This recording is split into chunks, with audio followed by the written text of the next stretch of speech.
Geocachers, it's time to celebrate your achievement.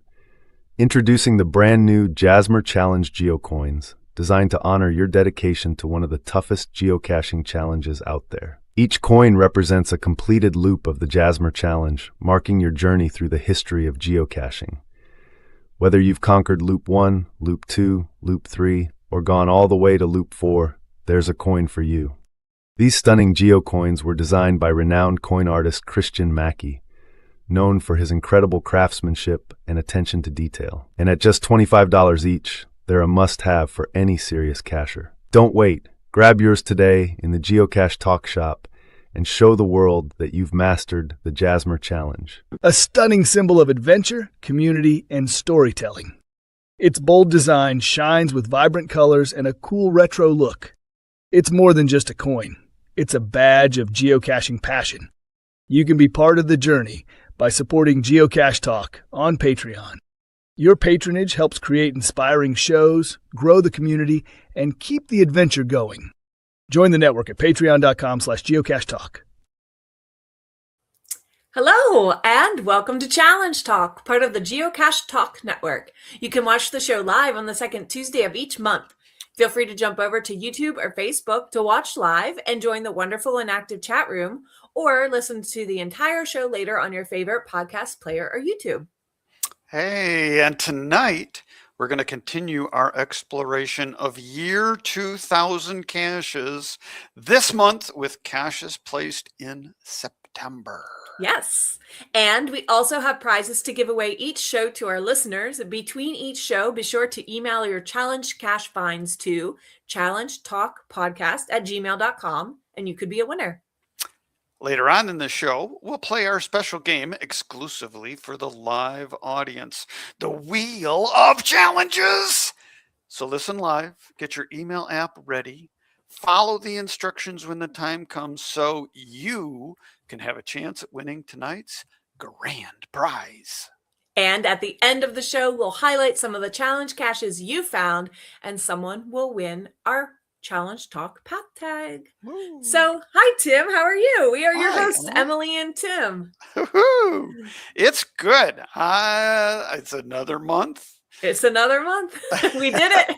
We got through. I know. This one seems to be awful short, though. Between February and March, it's very quick before we run our next show. Yeah. So how was your month?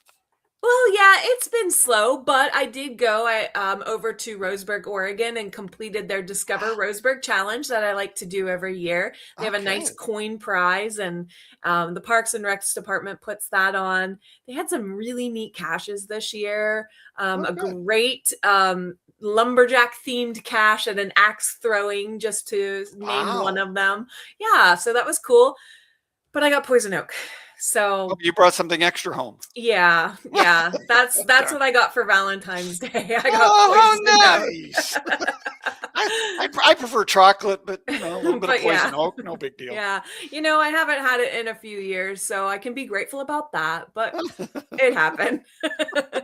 And then I've just been trip planning. Upcoming trips, family trip, and then looking ahead to Geo Woodstock and the road trip that I'm building around that. So I'm getting very excited for Geo Woodstock in Kansas. Yeah. Oh, cool. How about you? What have you been up to? Oh, yeah. Well, Michigan has had really crummy weather and lots of events.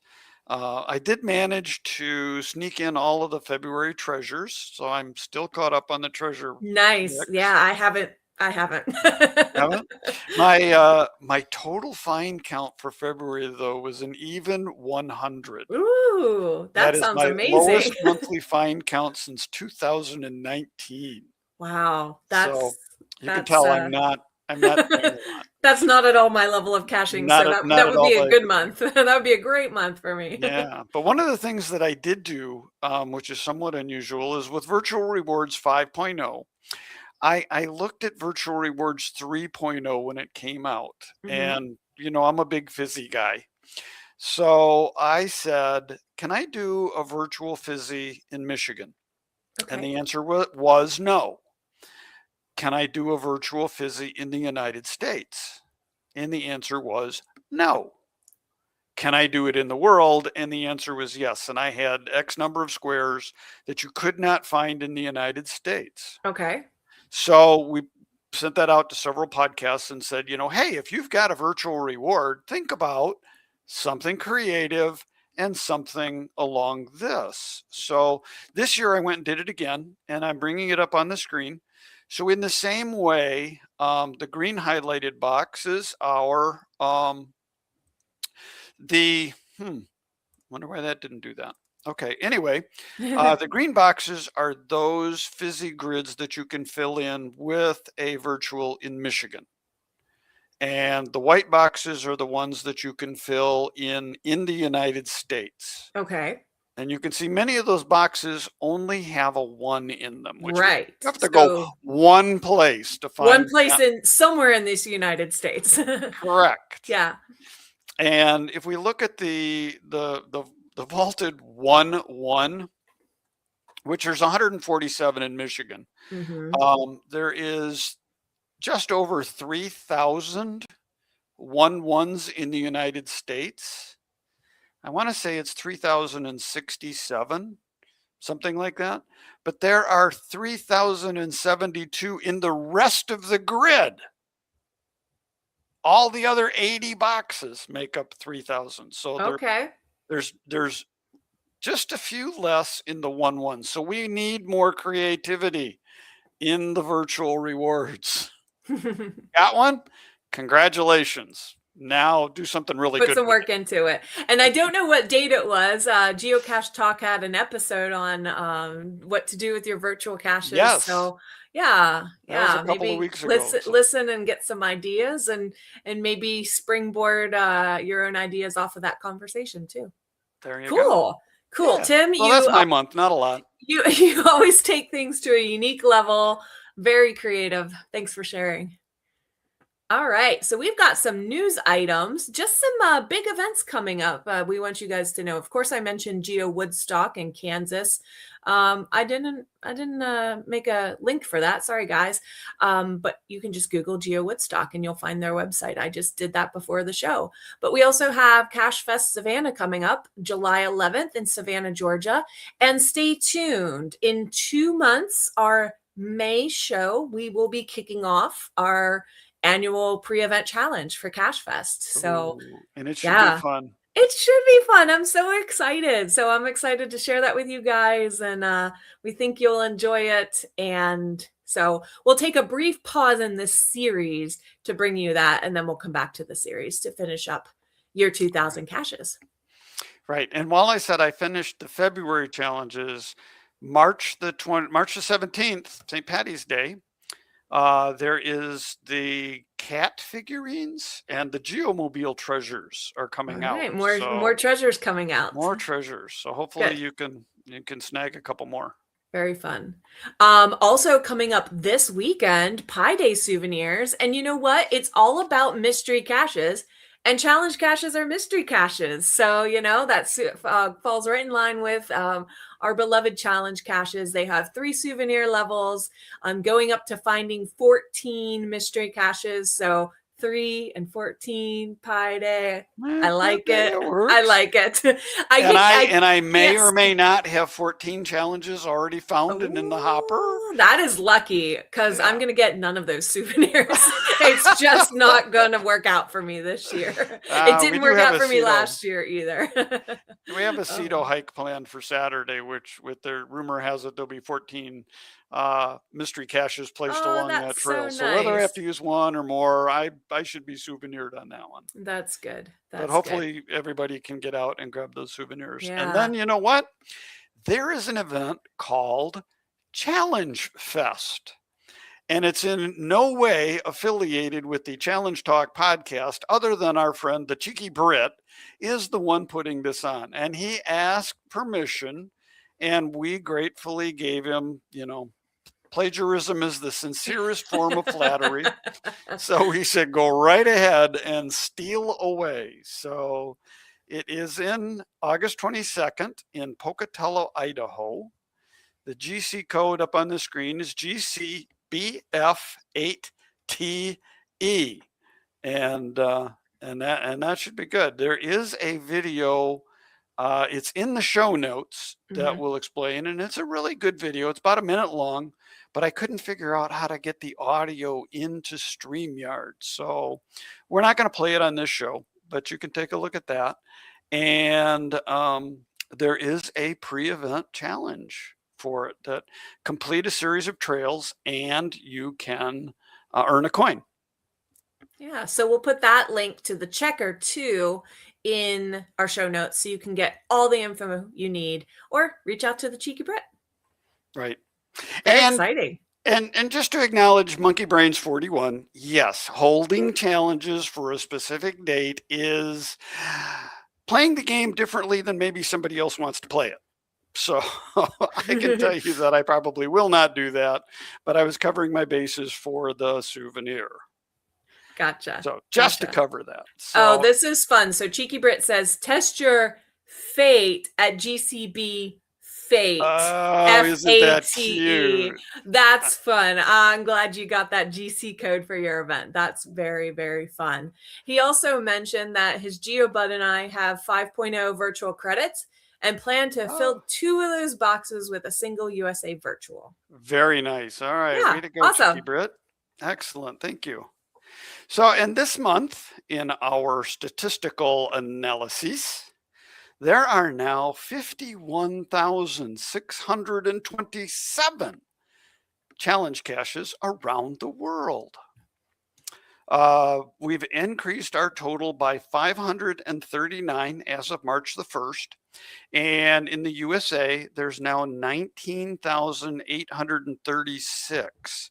So very possibly with the Cheeky Brits event, maybe we'll cross 20,000 in the very near future. All right, cool. And on the world stage, let there be a challenge.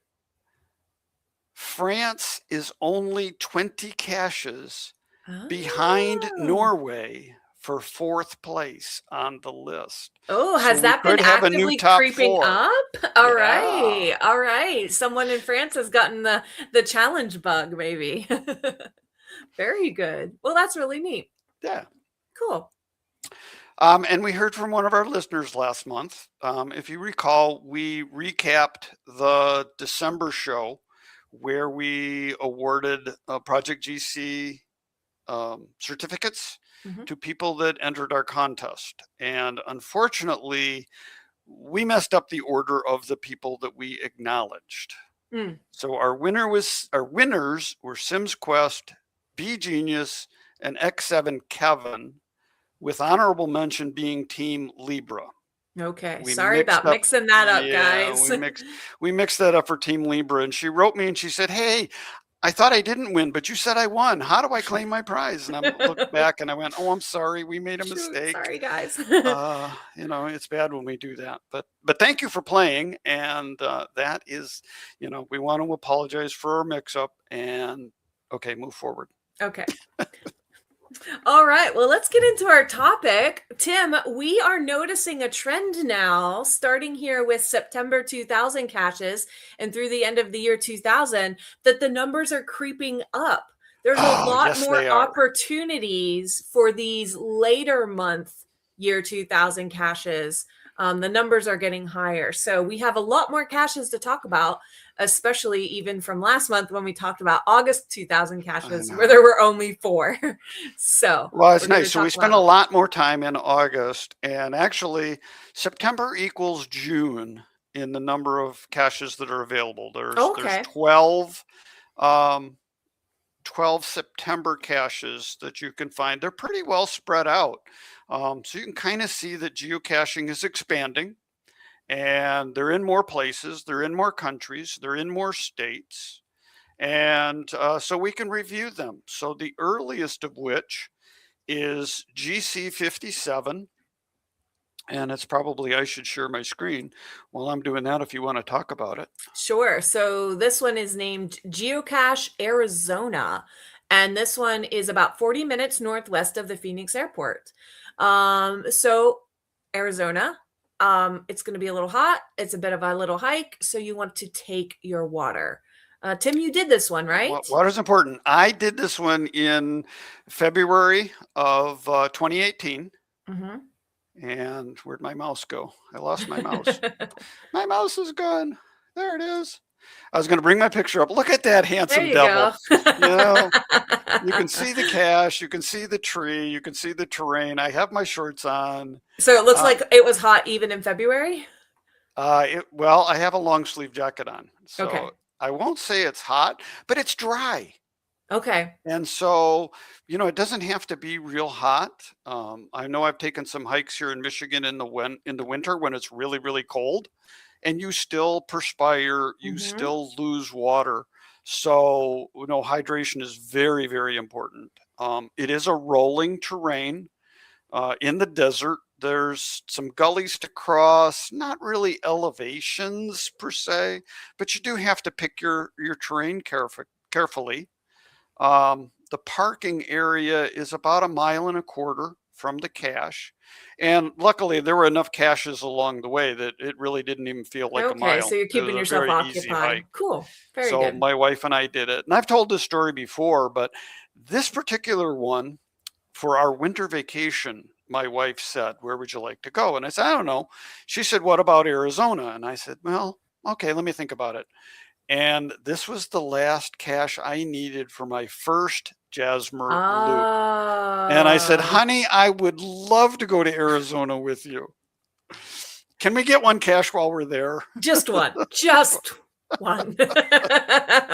So she let Oh, me get that's it, and I great. got my Jasmer with this cache. That's So good. Well, we have an expert Arizona comment here from Just Finding Our Way. Long sleeves are recommended. Every plant has thorns, including the trees. I do remember that. Do Yeah, this you? is kind of like a hawthorn tree. You got to carefully get in. Everything wants to bite you when you're there. Okay, So, good to know. All right. Well, cool. all right, next up on the scheme, we have Phil's Memorial Cache in California. This is And this is, GC5B. yes, GC5B. B is in Bravo. This is maybe an hour a little bit more northeast of San Diego. Okay. It's a relatively easy hike, except for maybe the last 100 feet or so. Oh, yeah. And so you park along Sunrise Highway near mile marker 19, which is that there's really, I could not get a waypoint coordinate for this. It's not really a parking lot. You're Okay. pulling off on the side of the road. So the advice was get here early before 10 a.m. because otherwise the locals really like these trails, and it'll Mm, probably add maybe 1/10 to 1/4 of a mile because you just park along the road wherever and you can you've get a got to spot. get to the trailhead. Interesting. All right. So you are going from sea level, which is where the parking lot is, Okay. to maybe about 5,000 feet. So you've Mm. got, even though it's not, you know, a difficult hike, you're going to have that elevation change and you will feel it. Neither of us have found this one. No, it's on the So, list, but no, I have not gotten there yeah. yet. Yeah. All right, but good to know. Thanks for your research on that one. Okay. All Thanks. right, now we've got Southern Idaho's first. This is GC5C. So this is southwest of Pocatello. Another thing to add to your list for the August 22nd Mhm. event time or trip that you might be able to take. And this is about 1,750 in elevation, feet, I presume. So it's a steep hike up. So you need to be prepared for a moderate or to strenuous hike. It's about an hour and a half to 2 hours. So be prepared. Don't go into this one blind. Do your preparation. Just a preparation. And just a note, for more things to do in the area, a Cheeky Bit Challenge trail is to the west of this cache. So What you I can make couldn't the most of figure it. out is if you can get to the challenge trail from the trail that you would do the Southern Idaho first on. All right, Cheeky Brit, let us So know. yeah, I'm sure I did not check in with Matt. I probably should have on that one since he lives there. Yeah, I'm sure we'll get some input. He'll come up in the chat room. He'll let us know. Yes. So the next one you have found, actually. I have found this one. So this is State Game Lands number 109, Pennsylvania. It's in Pennsylvania, GC 184. This is southeast of Erie, Pennsylvania. So this one's pretty easy. You park at the end of like a state game lands access road. It's blocked off with a fence. You take a short walk on down a straight road, but then depending on the recent weather, it could be swampy. So you're going to go through a swampy lowland to get to more of a level area beyond the swamp. I didn't think that area probably would be too swampy. It wasn't swampy when I got there. And then you're finding this cache. So yeah, this cache, I was able to achieve double Jasmer when I found this cache. I think it was 2020 or 2024. 23. September of 23 oh, thank is you. what my notes Tim knows showed. better than I know. Well, I was able to look it up. And there is a cache right near the parking location. Yes. It's GCQMEZ. And it is right near where you want to park for the game trail to go in. And ironically, you found this one because you used to live in Pennsylvania. Yeah, well, it took me visiting not. years later after I moved away to go find this one. The neat thing about this one is that it's the owner was focused on placing it near a confluence, a coordinates confluence. And so that's why it's maybe not the most perfect location, but it is a unique location. So the cache page has that whole history there. So that's neat. All right. We have some information from Cheeky Brit. You can reach some of the trails from that old cache, but there's many challenge trails in that town. Yeah. So Cheeky just Brit depends. is a challenge monster. And so there's a lot of challenge trails that you can. Yeah. Bloody Cool also said a 4-wheel drive vehicle makes it much easier than a hike. Very Makes good. sense. Very good. Yeah. All right. And it's interesting how the numbers go because we went from GC 5, 7, Bravo, Charlie. Then we went 184. Which is kind of weird. And now we're back to the 5s. GC5F, which is Yuba City, California. And this one you found way back in 2016. That's right. So this one, it looks like it's been redone, the way the cache page reads since the original. And it is easy. Tim, what is that? What is this one rated? 1-1. 1-1. Yeah. I would say the terrain is not a 1. Let me show you a photo and show you why. I had to do this. Wow, look at that. But beyond that, this is easy. Now, is that where the cache is? Yeah. Oh, it's a small. It is. Okay. Park right nearby and do this. That's a spoiler pick. Yeah. Should have worn spoiler pick. Oh my gosh. Yeah. So I heard it was pretty easy to get. If you're in the area, this is a nice, easy oldie to find. Not presumably not like the original, based on how the cache page reads. The way the cache page reads, I did not find the old original style that was hidden there. Yeah, and that's what they talk a little bit about is sticky fingers. So. All right. Next on our list is Tombstone, Texas. Yeah, I'm excited to hear about this one. This is on my plan for my Geo Woodstock road trip to help me get to my Jasmer goals. So this one is not only a year 2000 cache, but it happens to be the second oldest multi-cache in the world. In the world. Cool. So it is in a park. It is behind a cemetery.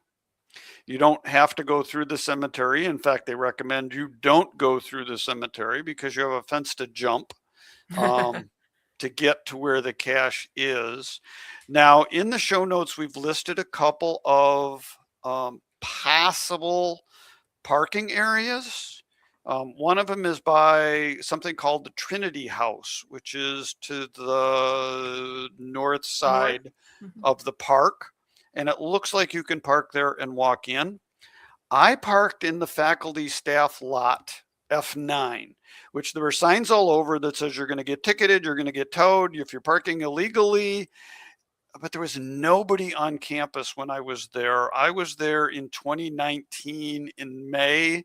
It was for Geo Woodstock, so it was a Memorial weekend, so the college was closed. I was there maybe 20 minutes. I didn't And have a all was well. problem. I'm not advocating you park there, but I'm saying I did. So Yeah. park at your own risk. But it's an easy cache to find, an easy cache to get. There's no hiking. I should admit that I went through the cemetery. I hopped the fence. It's your standard 4-foot chain link fence, but I'm a guy that can do that. Mhm. But I did walk around the other way to get out because I didn't want to jump the fence back into the cemetery. I have to say in my research, I was looking at a neighborhood that's up against this green area, this park area, and it looks like between two houses is a public walkway that gives that Okay. neighborhood access to the park. And I'm thinking that could be easy parking, but if any of you have found this and want to tell me that that's a horrible idea or it's a great idea, I'll take your input because I am currently planning a stop here very soon. There you go. Yeah, and you're going down for Woodstock, right? Mhm. For this cache? So you may Yeah. run into the same thing I did, which the university is closed. There's nobody there. Their parking lots are empty, and Who knows? you could, Right. yeah, Right. kind of your I experience. kind of have multiple parking plans based on how the day goes. Okay, Yeah. cool. Well, let's move into the 60s at least with GC 67. And this is the Paul Barkley stash in Colorado.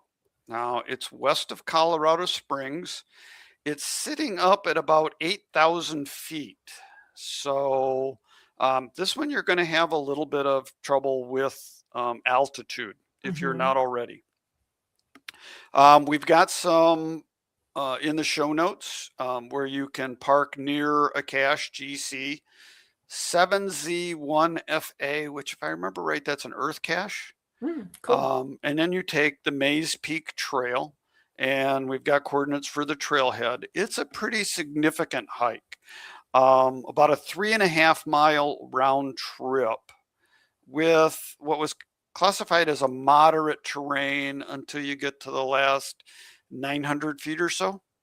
And then it gets pretty tough. So the comment was, it's easier than getting Table Mesa, which is an October 2000 cache, which we'll talk Okay. about next month. Okay. That's a pretty tough hike. But between the two, that was the tougher of the two. But this one also said that, again, it's a pretty tough hike that you want to prepare yourself for. All right. Good to know. And I have not found this one either. I have not found that one. No. No. And obviously there's more, since we're both working on Quad Jasmer, there's a lot more of the 12 that we haven't found than we have. Right, exactly. Yeah, and it's not like I'm giving up on old caches, but No. I'm definitely making my current trips around the ones that I need. There you go. Yeah. Yeah, I kind of am too. I have a few more than I need. The next up on our list is GC 6A, and this one is in Denmark. It's the Kippers in the Jungle. And you found cache. this one. I did find this one on our tour. I mentioned our cruise ship. We changed some ports around, and we were able to spend more time in Copenhagen than we had planned, and it allowed me to go get this one. So it is a short hike from the cruise ship port. So if you're taking a cruise ship, or from downtown Copenhagen, get on the B line train. Make sure you don't get on the C line train because that goes the other way. But the B line train out to Bagsvard, and it's a short hike to the park. It was maybe a kilometer, but city hike into the park. We found there's like two paths that from where you enter the park from the train station, you can go to the right or the left. Going to the left appears to be a little bit shorter trail, but we found it to be very, very wet with standing water. Now, we were there in October, which I don't know if that's a rainy season for them or not, but I wasn't prepared to go through the standing water that was there. So we backed out, went around to the right side, which is more, I think, to the north, and it hooks around to the west Wasn't significantly longer as a trail, but it was definitely drier all the way to the cache. A little bit of Good. water around the cache, but we were able to find it easy. So there is a parking waypoint listed there. So if you're going to drive, you can get there. I would say it's a very easy, and if you're in Denmark, it's 1 to 2. 1 to 2. Very good. Cool. Now the next two are in Alaska, and you made a note. Both of these are on Baranof Island. I don't know if I'm saying that right.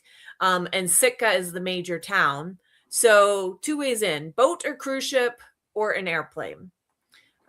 So you want to fly in from it. You could fly in from Anchorage in the morning and go back in the evening and just have a day on the island. And there's about 26 caches to find between, also in addition to these 2 old ones on this island. Yeah, a friend of mine, firefighter Skippy out of Connecticut, he and another friend, Scott Burks, went up there last fall. Okay. And they flew in from Anchorage, and like we did in Hawaii to get the Cache Odyssey cache, there's flights going all the time from Anchorage. And so they flew out in the morning, they rented a car and flew back in the evening. So they had That's 1 day on awesome. the island, and they actually did both of the 2 caches. One of them is GC68, and that is called the Centurion Guards. And the other is GC6E, and it's the kids geocache. Centurion Guards is probably about an hour east of Sitka. Okay.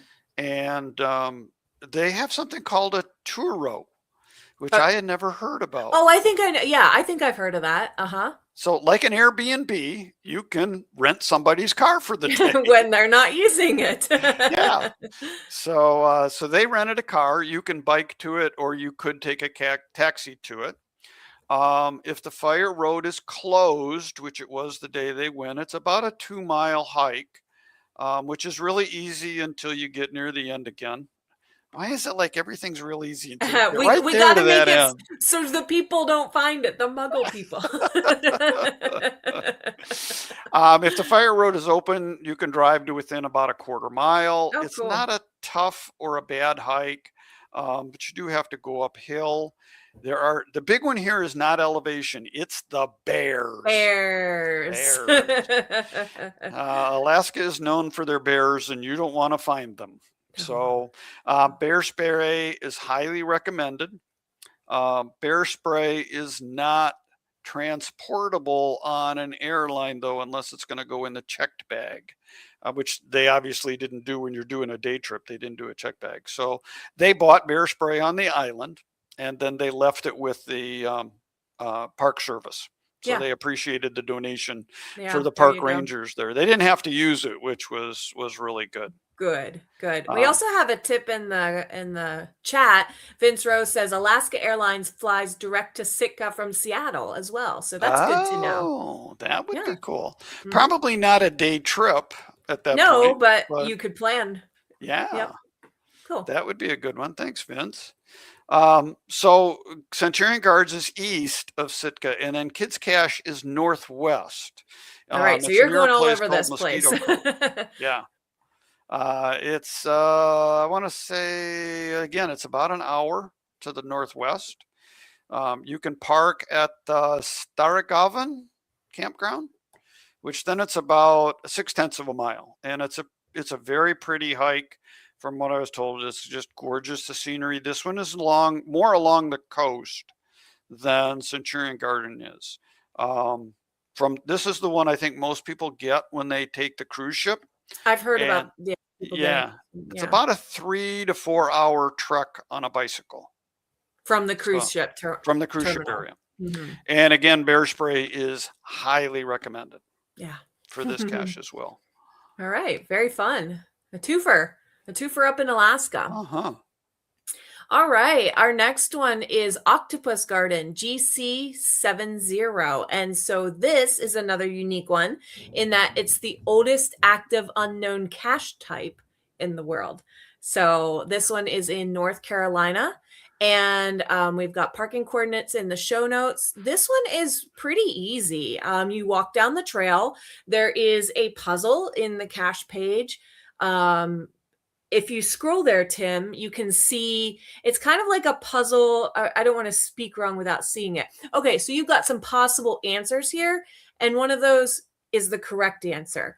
You can do one of two things. You can solve it ahead of time, or you can wait until you get there and solve it in the moment. Both are extremely doable, semi-easy options to do. From there, you choose which way you're going to head and find it. So Okay. yeah, right. You just find the cache, right? So the approach to these coordinates where you need to go to find the info to solve the puzzle, that approach is very easy. On a walkway, and then you get into the trees and the brush, but still not very hard at all. Okay. Yeah. Awesome. Yeah. I guess I forgot we do have a picture of that one Do you have? too. There we go. There's me finding There that we go. cache. All Yeah. right. In 2024. Nice. Yep. September 2024. So that's a good time of year in Yeah. the fall. Mm-hmm. All right. And our final one for September is sun gear. Now this one's in Finland. And let's see, there's my picture for it. Oh, fun. So here we have, for those of you that know that I'm married but have never seen my wife, that's her in the middle in the red coat. All right. She's going to hate me for bringing her picture up on the I website. have met your wife. I concur that she exists. and Nico and Sari from Finland. Oh, they joined you. Locals They joined you. us on this trip. This is the couple Nice. that we met here in the States when they came visiting for my Camp Migo event. And they met Okay. us at the cruise ship, and we just had a blast with these guys touring Finland. So Nice. it was a memory that I will long remember. This is maybe 40 minutes north of Helsinki. So I know that the Cache Cruise is planning to stop in Helsinki. Whether they have an opportunity to get here, there's a small parking area. And again, in the show notes, we've got a GC code that you can search for to find the parking.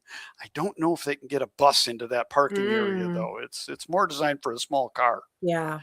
So it's an easy to moderate hike. It's very similar to the Match Dash in that you're going over some boulders that are along a pathway. And so you go up a little bit, you go down a little bit, you can slip around a little bit if it's wet, but it's not a terrible hike. It's generally very easy. Just watch your ankles as you're going through this. Now, the most disappointing for this one, and I know we talked about this as before, GC8DZJC. This is the cache that I found that starts in Russia, right, and finishes in Finland. So it's an easy way to get another country while you're near Helsinki.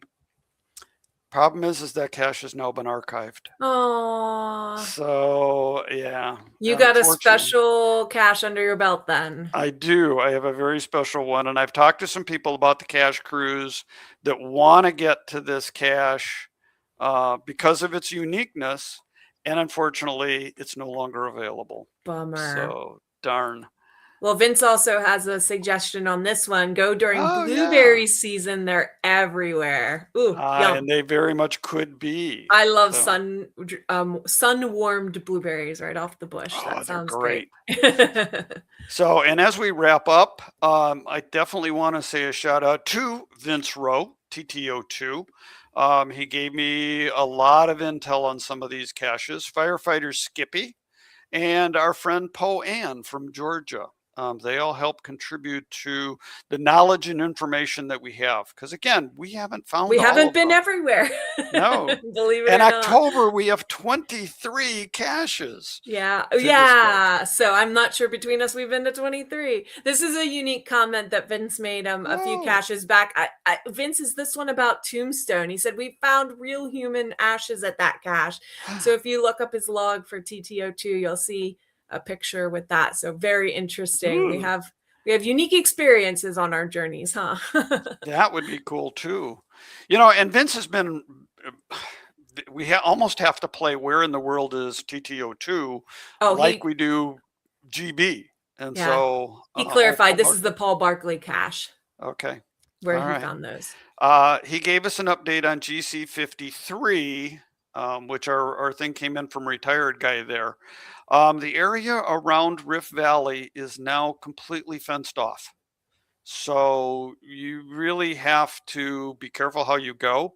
They have a dedicated on-site land manager who is cacher friendly, but he's also very busy.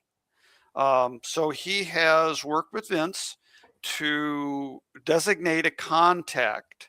So if you want to go to Get Rift Valley and you want to properly set things up, send Vince a message and he will provide you the contact information, and then it's a pretty easy visit. But you do want to make sure that you call ahead, and it also helps to have, from the other logs that I've read, having someone that speaks the local language and knows how to handle the local elements is good. So I want to say thanks to Vince for sending us an update on that cache as well. Right. We appreciate all the insight you have. So yeah, we're still going to be talking about October, November, and December 2000 caches. So if you're an expert, a local, had an extraordinary experience about one of those caches, let us know. We'd love to have your input and your stories to include in our show. Hello, I'm Fisher Cacher, and I'm from Waynesboro, Virginia, and I'm here to tell you that it's time for the Wheel of Challenges. Hello, I'm Fisher Cacher, and I'm... Sorry about that. It went away. So that's all right. Yes. That's really fun. Yeah. So it's time for the Wheel of Challenges. And one live viewer each month will be selected to face off against the wheel to have a chance to win the grand prize, which is a Project GC 1-year membership. And I'm just popping the wrong things on the screen. Whoops.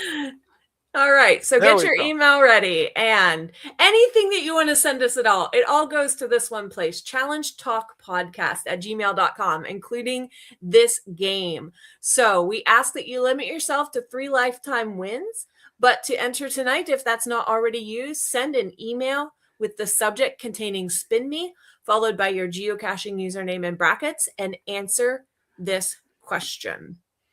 And Tim, we might not have made a new banner for that. I bet we didn't put it but, in. Did we? I don't think so. We did not. But you guys listen well. That's what this is. It's a listening event. So how many U.S. states have September 2000 caches in them? That's a tricky question. And Tim, I love it. Good job coming up with that question this month. So as I monitor our email box, we might be getting some guesses before we get the correct find, but maybe one of you intrepid listeners already know the answer. So I'm going to be monitoring our inbox. And that's why we asked to put Spin Me in the subject, is because that tells us how to differentiate the emails that we get from you guys. Yeah, so that's right. All right, you watch. I'm going to play our music. Do a little dance. Oh, okay. You're going to dance. I have one email. It is not correct. So we're still waiting for the correct email. You can send more than one if you think, oh, but I got a correct email. All right. All right. Let me double check everything. That was good. That was quick. So our correct answer is from the Happy Hodag, and the answer is 8. Yeah, we messed this one up a little bit because it's the number of states, not the number of September 2000 caches. Yes. And one state has 2, so there we go. All right, so Happy Hodag, let's spin the wheel and see what we get.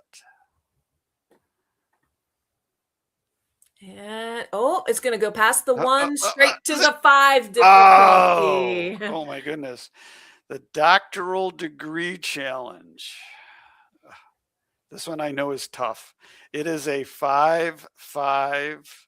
It's only a 67 though on the rating scale. All right. So this has a whole bunch of things that you need to get credits. And they have a whole list of things that you could potentially do to get credits. All right. So too much to really go through, but let's input his name there. While I take a look at how I have to get, who did you say was our winner? The Happy Hodag. I put it in the chat for you if you need that. Oh, you did? Okay, I wasn't looking. Okay, I went the other place to get it. So Yeah. Tip for you using Project GC: when you run stats, you gotta type it the way it is on your geocaching account. There it is. Okay, and run the checker. And No. There's a lot of things to. Oh, they do not qualify. So what's this saying? There's some qualifiers, others don't make it. Yeah, so they've got a few. I see a few green check marks. Here's some dates. They've got one calendar filled. There's a couple of open spots on this calendar. There are so streaks. many things being checked in this one streak. cache. So yeah, this one. Wow. Yeah, Happy Hodag, put this one on your list. See how many things you got. There's a lot of stuff filled in here. There's maybe not too much more you need to do, but for tonight, not a win, but thank you for participating. Yeah, it's really good. Okay, let me clean up my screen a little bit here and I'll get back into where we're going and what we're doing. Yeah, so next we are going to look at our monthly challengers. And every month we give a congratulatory shout out to listeners who email us proof of qualifying and logging a challenge cache since the last show. So again, send your submissions to challengetalkpodcast@gmail.com so that we can feature those. All right, and our first one here comes from Birkenstock Report. This is GCBH861, the Aurora Challenge Trail. One more of everything. So to qualify for this cache, you need to have found at least one cache of the following types: Where I Go, Traditional, Multi, Mystery, Earth Cache, Webcam, Adventure Lab, Letterbox, and Event. That's very interesting to see Adventure Lab on there. I really haven't seen Adventure Lab in hardly any challenge caches that I've come across. Right. Well, and in talking with Project GC, because of our Cache Fest, you have to be a premium member to count the Adventure Lab. And the checkers don't check for Adventure Labs, because I know that I was looking, I'm getting ready for February of 2028. Big announcement sometime soon. And there's one of the add-on badges is number of caches. And I did a busy day of 11 cache types, but one of them was Adventure Lab. And the checker only says that I've done 10, with the caveat that it said you might have an Adventure Lab. We don't know. We don't look at it. So you may or may not qualify for the 11. So it's interesting. The Adventure Labs are still a second class cache type, but this is the first one that I've seen where they're actually adding it to the list that it qualifies. Yeah, very interesting. Our next cache is from Cache Addict Mel, and we haven't heard from her in a while. This is GC9RKK2. This is the Grasshopper Challenge. Now, this is a new cache that kind of meets an old guideline. So you have to spell the word grasshopper. But wait, Tim, we can't spell anymore in current challenge guidelines. I know you can't. But in this case, you can, because if you find 7 caches with the tree climbing attribute, you get a G. If you find 18 unknown cache types, you get an R. And so on down the list. Yeah, so what he did was he equated the numerical value of the letters grasshopper and then made it into find that many of a certain type of cache or qualification. Now, this one was placed in 2022, and that is before the latest change to the guidelines. So I believe that under today's guidelines, this cache is also not publishable because there are 2 attribute elements to it. Very good point. I didn't So catch I don't that. know. I'm not saying it wouldn't. I'm not saying it would. I'm saying the guidelines have changed, and it might not. Yeah, I bet you not, But I based still on think it's multiple fun. attributes. This is a great challenge. Yeah. I love this challenge. It is fun. And as a bonus, she also shared with me a fun one, GC A3CJ5. It's a very fun newbie challenge. It's I'm losing my place on the page. The complete challenge cache. So if you read through it, it's just a lot of fun as an introduction to a challenge cache. Sure. So you have to, the number one, cache has to be found on a day that ends with Y during a month that contains at least 28 days in a year. Let's see, how many months have 28? Is it? Okay. It has to be hidden north of 0 latitude or south of the equator or anywhere on the equator. Mhm. Okay.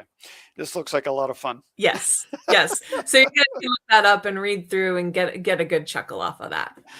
Well, and then our friend Bloody Cool. Of course, he was in another place. He was in Taiwan. Yeah. And he sent us this cache GCAJT3P. And again, to qualify for this cache, you've got to meet a series of criteria. One, the sum of elevations in any of your 8 finds has to be more than 8,000. Mm-hmm. Oh yeah, I didn't recognize the H. So H must be height of 8,848 meters. And then the number of finds that you used to meet that height need to have a terrain score greater than 2.5 on the DTs, greater than or equal to 2.5. Yeah. And so that's an interesting one. That's a fun one in Taiwan. Yeah, I like that.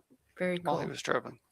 Oh, we missed the order. We should have taken this one because this one comes from Bedstafader Skule, our friend in Arizona. We met in Denver, I think. Anyway, GC5 GV2W.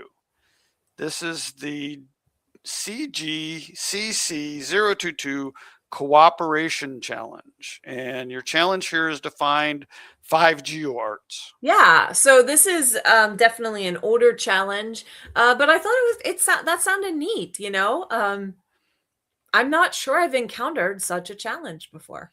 No, the hard part about this one is you can't write a checker for it. No, not so yeah, really you have possible. to be able to know that you've done a GeoArt and list the GeoArts that you found in your found log, which Bedstafader pushes in here. He found looks like the Johnny Cash guitar was his latest one, and then some other caches which I don't know where those are located at, but looks like a pretty fun cache. Yeah, very cool. And then we got one from Sims Quest. This is the Maryland County Icon Challenge, GCBHFJR. And Tim, this one really caught your eye. Tell us why. It did. Mainly because in Maryland, they have a similar thing to what we have in Michigan. In Michigan, every county has a 5 icon challenge cache listed in it. And of course, that's simply what it is. Go to the county, find 5 different cache types, boom, you qualified. There's one other that's been put in the state, which is to find 5 cache types in 5 counties. So we have 84 of this county cache type challenge, which is what they've started in Maryland. This one, though, steps it up a notch. In this case, you have to find 150 different cache types within the 24 counties of Maryland. So it's an average about 6.25 per county. So you could find 9 in some counties, you could find 4 in other counties. As long as you get up to 150 within Maryland, you qualify. Now it has a 91 difficulty. Wow. and I'm going to run the checker. I'm going to run it for me. And I can tell you that I've been in one county in Maryland. So there's a lot of white space. I do not qualify for this challenge, but the thing of it is, and it's really tiny. I don't know if I can make it bigger at all. I guess I can. The Yeah, that cache works. types go across the type, and there are 18 cache types that it monitors. And then it lists every county on down the screen, and it shows you your, whether you qualify or not. And I found 5 cache types in Allegheny County. So this cache may or may not be coming to Michigan, simply because I love the way it was laid out, and people are crazy in Michigan for these icon challenges. So Very cool. So thanks, yeah. SimsQuest. Yeah, thanks for sending this in. This is what we hope that when you guys share what you've been up to, what you've been finding, that it can inspire someone else in their area. Also want to recognize the cheeky Brit. Of course, he went out and found another challenge cache this month. Yeah. And the Happy Hodag says, I see now what I need for that challenge, that doctoral degree challenge. So he'll see if he can chip away at it. So good. Good luck. Challenge Good accepted, right? Very good. No doubt. Very good. So we want to congratulate Cache Addict Mel for being our winner for monthly submissions this month. We'll be in touch to get you your path tag. Excellent. All right. Oh, what a show. It's been Are a we good near one. the end? I think we've talked about them all. Until made next time when we talk about October. Yeah. So, okay. So when's the next show? We will talk about October 2000 caches on April 14th, the second Tuesday of April. Yeah. Okay. That's right. We do this always on the second Tuesday of the month, right? Mm-hmm. That's right. Okay. That's right. right. So we can figure that out. Yeah, and show notes will be posted shortly after the show airs in the video description and also linked in the podcast description. I try to make everything we talk about hyperlinked so you can easily find what we've talked about in tonight's show. I was trying to do something here, and my screen won't scroll. Oh no! I can't bring up the outros. Where did they go? Well, that's interesting. There it is. Here we go. Coon and Bud from Arkansas. Challenge accepted. I love it. I love it. So you want to make sure when you see us in an event that Cache Addict Mel from Charlotte, North Carolina. Challenge completed. Hey, that's great. There's our winner. The winner and challenge accepted. So, very good. Yeah. So I take little trinkets whenever I go. So if somebody comes up to me, I can reward them for their patronage. Yeah. So Vince is saying that his Aussie friend here with him says that we need to do an international segment of our show. So we try to touch on that with our statistics, and we've had some international guests in some recent shows. So check those out. But we'll take all your suggestions. Of course. Which international, which country should we get? I mean, we've had Aussies on, and because it's morning for them when we do the show. It's a little harder for our European friends because it's the middle of the night. They would have to be dedicated cachers and listeners. We have definitely talked about pre-recording an episode, but that's not as much fun because then we can't interact with the chat as much. Yeah, we love our chat. So, but we will take all suggestions at challengetalkpodcast@gmail.com. So we really want to say thank you to all of our friends for watching and for listening and participating. Without you, there is a definite lack of content that we have. And so we appreciate you being with us. And remember, it is not about the numbers. It's about the challenge. Challenge accepted.